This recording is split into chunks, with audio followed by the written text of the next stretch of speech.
Google security was onto us pretty quick. They surrounded the van one day. Yeah. Well, it was, the windshield was a little steamy, and so they knew somebody was inside. But it wasn't like Titanic where there was like a handprint on the window or anything,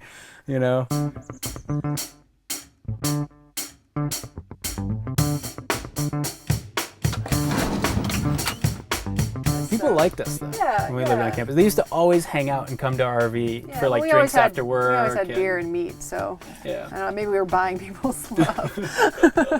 We were in Chicago and we decided to go on a great adventure, and we sold everything we owned and bought this here Lacharo. I thought my dad was going to be a little like, who is this Pete? Well, he was. Why is he taking my daughter away in a creepy van? This is our twin bed. This is just an IKEA mattress. Built this bed nice and high so that we could stack a lot of stuff underneath. We paid $1,900 for the RV. And the parts are extremely hard to get. So this is our bathroom, and it's basically just a toilet, and you'd have to use it with the door open. If you wanted to use it with the door closed, you'd have to slide the walls out. The sink folds down. And then this is the actual shower head that you would place up here. And so we quit our jobs in Chicago. Pete had just gotten his MBA, and we just thought, Austin's where all the jobs are, right? So we're just gonna go. And so along the way, we had a lot of stops because we broke down a lot. Yeah, we went to Austin with $10,000, and that ran out pretty quick after all the repairs to the Winnebago. Yeah, we didn't use the shower. The trick with the toilet was you line the toilet with a bowl, and you use the bowl and then pour it out after you use it instead of using the tank in here. I think we're down to our last $50. And we were arguing it in line in Walmart about getting rice and beans or rice, beans, and beer. And on the way to checkout, a recruiter called me that they were gonna do a hiring event in San Antonio, Texas. And I said, it's gonna take our last $50 to get down there. I don't think I should do it. And she's like, nah, let's just do it. Spent money on a one-way ticket. The one guy talked the whole time. I only had probably about a minute and a half to tell him why it would be a good fit. And so I basically just nailed it. So here's our kitchen, kind of tiny. This is our tiny 12-volt fridge. For cooking, 2-burner propane stove. Our sink was a storage and kind of wasted space, so we made our cutting board surface.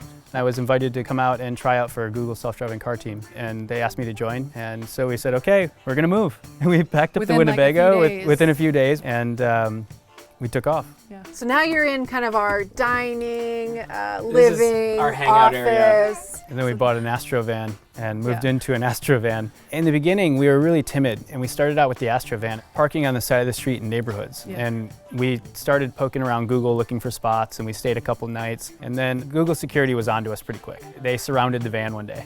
Pete just had to show him his badge. I got out and gave him a conversation and just let him know that I worked crazy hours, because at the time I was working 90 hours a week. So they understood. It didn't really go beyond that. And then they kind of stopped by every once in a while and checked in on us. It was like my own team's security. Yeah, they kind of became buddies. Yeah. I think we lived on campus about 1.5 to 2 years. There are other people doing the same thing there, though. I see the RVs in the parking lot all the time. Yeah, we're not the only ones. We're not the only ones. We definitely were able to save more than enough for a down payment on this house. Approximately 80% of our income for 2 years, 3 years. Yeah, we didn't live in it for a few months. Like 3-4 months or something. We'd come on the weekends and we did some work and we'd stay on an air mattress. And then one day we were like, let's just try the commute. Let's just see what it's like. It's about an hour. And we did the commute that Monday morning and we never moved out. That was that. We got comfortable quick. Running water and heat. Yeah. It was like to have your own shower was amazing. Yeah. We still lived like we lived in the Winnebago in the house. I think we had a cooler as like a coffee table, a futon, and an air mattress. We were resistant. Yeah. We just didn't ever want to be as broke as we were. That was the scariest point because we just didn't know where food was going to come from the week that I went on that interview, and it really freaked us out. Yeah, we wanted to feel comfortable, and I feel like a lot of people think that this is like the antithesis of comfortable, but I actually really loved it. I was really happy in the Winnebago. We got the dog about 7 months after we bought the house. And then it wasn't for a long time. We got pregnant with this one. And at the same time, after she was born, we got 4 cats. And then right after that, we got 3 chickens. I miss Not making house payments. Just general simplicity. Debt-free. Just very simple, really simple. Having a mortgage has been way more stressful than ever living in this.